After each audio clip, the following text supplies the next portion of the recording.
go to www.pitdayofgiving.com. From the leaderboard, you can scroll down to SHRS and click the blue Give button on the right.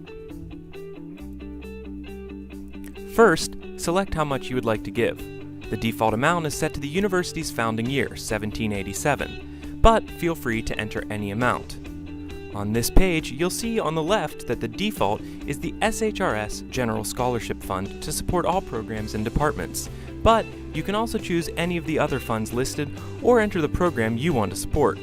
Check the box at the bottom of the page if this is a payment on an existing pledge. Step 3 is to enter your contact information. Finally, enter your credit card information in the boxes at the bottom. When you are ready to submit payment, click Continue to review your information. If it is correct, simply scroll to the bottom and click Make My Gift. Thank you for giving today to transform tomorrow.